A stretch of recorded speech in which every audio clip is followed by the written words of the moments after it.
Salut! Facebook Live, prise 2. J'avais commencé mon live il y a quelques secondes, puis ça s'est interrompu. Problème de connexion, que veux-tu? C'est ça qui arrive quand j'essaie de faire mes lives en direct d'un paysage aussi tropical. Alors voilà, aujourd'hui je vous parle en direct de Miami, sur la plage à Miami, où je suis pour le week-end, pour une conférence de mon école IIN. Ouais, on vient de terminer, c'était une grosse journée, super belle journée, mais grosse journée qui a commencé à 8h ce matin puis qui s'est terminée à 6h. On a assisté à plein de super belles conférences.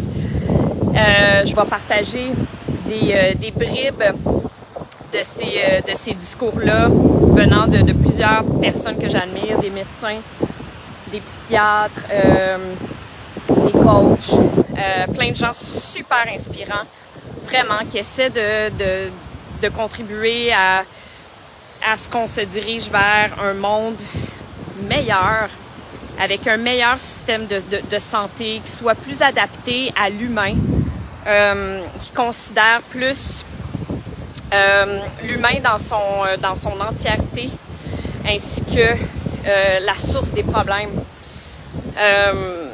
C'est vraiment au cœur de mes enseignements que de considérer toujours la racine du problème, l'origine des problèmes, et non seulement d'essayer d'attaquer et faire disparaître les symptômes. Puis d'essayer de revenir dans un état d'homéostasie le plus possible. Ce qui nous est pas enseigné par le système de santé qu'on a créé, malheureusement. Puis ça fait qu'il y a plein de gens qui sont complètement perdus. En fait, le monde est perdu. Le monde ne sait pas où mettre la tête, quoi faire, pourquoi ils se sentent comme ça, pourquoi ils dorment pas, pourquoi ils se sentent pas bien dans leur corps, pourquoi ils ont du diabète, ils ont des problèmes de cœur, des problèmes de santé mentale. Mon Dieu, name it. Fait que donc, bref, c'est avec cette belle communauté de gens qui viennent de partout dans le monde que je passe le week-end et que je rencontre, en fait. C'est ça l'affaire une des choses que je voulais partager avec vous. C'est à quel point ça fait du bien d'être avec les gens physiquement. Ça fait 2 ans que je suis entre mes 2 murs, que je suis enfermée entre mes 4 murs. Mes 2 murs. Je sais pas si j'ai pas de toit, pas de porte. Entre mes 4 murs. Puis, tu sais, je l'oublie, je m'habitue, je le fais, je m'y fais, puis c'est bien correct. Mais c'est en me retrouvant avec les gens vivants, en chair et en os, à côté de moi, que je réalise à quel point ça fait du bien, puis c'est important pour la santé, ça aussi, vraiment. Non seulement pour, là, j'espère que je vous étourdis pas, je tourne en rond. Non seulement c'est bon pour la santé, mais c'est aussi, c'est en puissançant moi dans mon métier, de me retrouver avec eux, de passer du temps avec non seulement mes camarades de classe, mais avec les enseignants, puis tous ces experts qui viennent partager leur expertise avec nous. C'est empuissançant, c'est inspirant, ça donne du gaz, ça donne envie de continuer, ça donne 1000 idées. J'ai passé la journée à prendre des notes, puis à avoir des idées. Je suis avec deux camarades de classe qui sont dans l'eau en ce moment. On a décidé de venir se baigner avant d'aller au restaurant. Puis je vais les suivre après. C'est ça. Fait qu'on est on est super stimulés. Puis j'ai comme plein d'affaires à vous dire. J'ai vraiment plein d'affaires à vous dire, mais je vais prendre les prochains jours pour décortiquer un petit peu toute l'information que j'ai absorbée, puis je vais partager plein de choses avec vous. Mais aujourd'hui, je vais me contenter de vous dire une des choses qui prend le dessus sur ma journée aujourd'hui, c'est à quel point on n'a aucune idée de ce que les gens vivent. On le sait, mais j'ai envie de le rappeler. On n'a tellement aucune idée de ce que les gens vivent dans leur vie réellement. J'ai eu preuve de ça aujourd'hui. Puis la première, qui est quand même assez intéressante, j'avais envie de vous la partager. Puis je vais vous mettre mettre un garçon un monsieur, un garçon, je sais pas il a quel âge, dans le frame. Si vous êtes tanné de me voir les lunettes, tiens, vous allez pouvoir regarder là.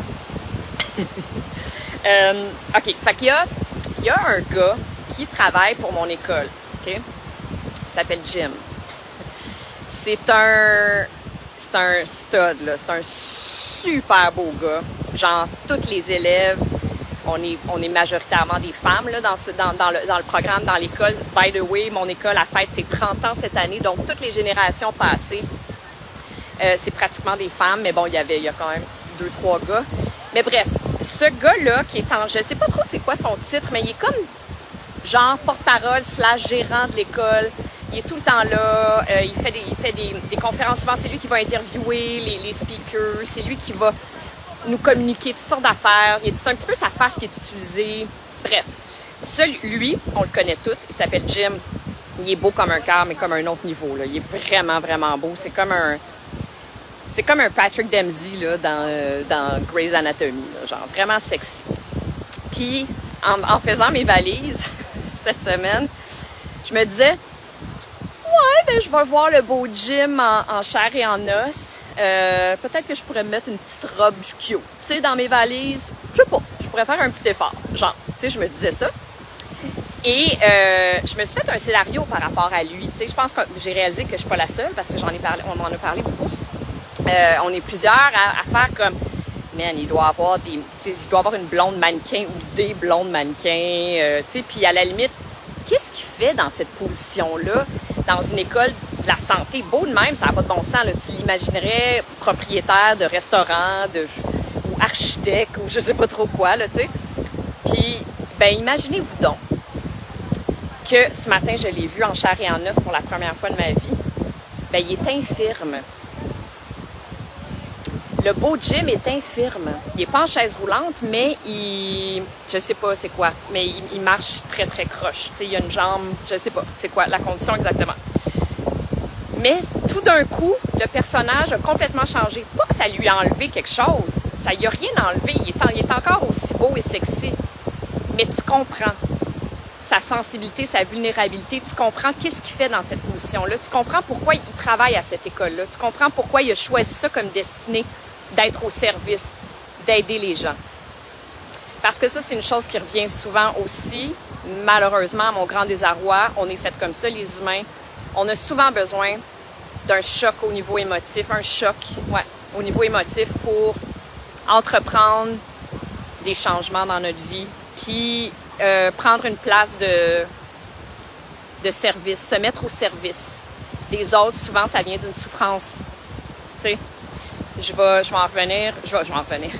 y revenir sur ce sujet éventuellement parce que c'est un sujet qui est quand même super intéressant. Mais c'est ça. Fait que, tu sais, on sait pas, on connaît pas l'histoire des gens, on sait pas ce que les gens vivent. Et c'est de vraiment incarner cette notion-là maintenant pour avoir été témoin de tellement d'exemples qui montrent ça, puis de faire comme aïe, aïe, vraiment, tu sais, on pense qu'on est tout seul au monde, on pense qu'on est tout seul dans notre réalité. Puis tu sais, ça aussi, les autres exemples, à part le beau Jim, les autres exemples dans la journée, c'est de parler à mes camarades puis de réaliser que je suis pas tout seul entre mes quatre murs à vivre des déceptions, à me péter la gueule, à essayer des affaires, à que ça marche pas, à lancer mes programmes puis à avoir 0 inscription, puis là à me remettre en question, puis à me demander, voyons, je suis à la bonne place, est-ce que j'ai le bon message, est-ce qu'on est toutes là-dedans, on vit toutes la même chose. On est toutes super isolées à cause de la pandémie, puis à cause de l'insécurité, l'instabilité de se partir dans une nouvelle carrière, de partir une nouvelle entreprise, d'apprendre un nouveau métier, d'être dans un univers où il n'y a pas tant de précédents aussi. Tu sais, on n'a pas tant d'exemples, on en a, mais c'est pas comme, tu sais, il n'y a pas une structure établie. On crée pas mal, tu sais. On crée quelque chose de quand même assez nouveau. Bref, ça pour dire que il y a eu beaucoup de partages. Le président de l'école est venu, puis il a donné le micro à quelques personnes qui voulaient partager leur histoire, puis les histoires ont été écoute, plus émouvantes les unes que les autres. Tu sais, des gens qui ont vécu vraiment des grosses affaires. Là. Des cancers, oui, des maladies, des accidents, des divorces, des deuils, des... Tu sais, c'est pas juste ça.